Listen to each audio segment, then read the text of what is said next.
अनुपमा में आने वाला है बहुत ही बड़ा ट्विस्ट, जहां पर बा की अकल ठिकाने जल्दी आएगी। आने वाले एपिसोड में देखने को मिलेगा कि अब वनराज दोस्तों को समझाते नजर आता है कि उसे उसकी मां की खुशियों में शामिल होना चाहिए और किंजल के लिए ही सही उसे बदल लेना चाहिए खुद को, क्योंकि जितने साल वनराज ने गुजारे हैं उसने किस तरह से अपने ही लिए सोचा और यानी कि वो उसने ईगो में कितना कुछ खो दिया है और देखने को मिलेगा कि वो नहीं चाहता कि उसकी ज़िंदगी तोशु की ज़िंदगी वनराज के जैसी हो जाए। तो दूसरी तरफ यहाँ पर बा इस बात से नाराज होते नजर आएगी कि अनुज और अनुपमा की शादी इसी घर में हो रही है और इसकी वजह से वनराज तकलीफ में है और काव्या भी कहीं ना कहीं अब तलाक के फैसले की तरफ बढ़ रही होती है, लेकिन वो तलाक के फैसले की तरफ नहीं बढ़ेगी और वो यहाँ पर वनराज और काव्या के बीच में तमाशा जरूर होगा अनिरुद्ध की वजह से। तो वहीं पर काव्या का अनिरुद्ध के पास जाना बा को बिल्कुल पसंद नहीं आएगा और उसे रोकते नजर आएगी और काव्या यहाँ पर कुछ ऐसा करेगी जिससे कि यहाँ पर बा को धक्का लग जाता है और बा के सर में बुरी तरह से चोट आती है। जी हाँ दोस्तों, देखने को मिलेगा जहाँ पर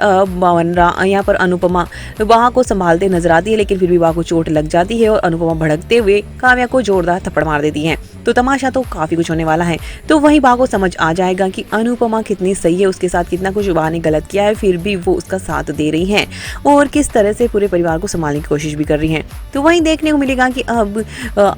बा कहीं ना कहीं मंडप से पहले अनुपमा से माफी मांगती नजर आएगी वनराज के समझाने पर ही कि वहाँ जो भी हुआ अब, लेकिन अब अनुज और अनुपमा दोनों ही आगे बढ़ रहे हैं और इनकी तीनों बच्चों की खुशियां भी उसमें शामिल है, तो क्यों नहीं आपको भी उसमें शामिल हो जाना चाहिए। जब अनुपमा की मेरी शादी हुई थी तब भी तो अनुपमा ने आगे बढ़कर उसमें हिस्सा लिया था और काव्या की खुशी के लिए और पूरे परिवार के लिए उसने काव्या और मेरी शादी करवा दी थी, लेकिन अब यहाँ पर आप जब खुश नहीं है फिर भी आपको अनुपमा की खुशी देखनी चाहिए, क्योंकि उसकी खुशी तो अनुज के साथ ही जुड़ी है। मेरी किस्मत में जो है वो है, लेकिन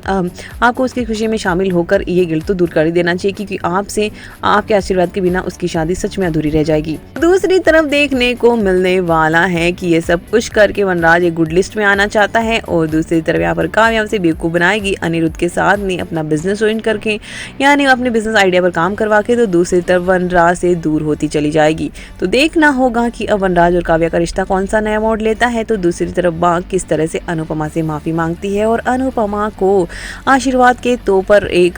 पर एक बहुत ही प्यारा सा तोहफा देती है।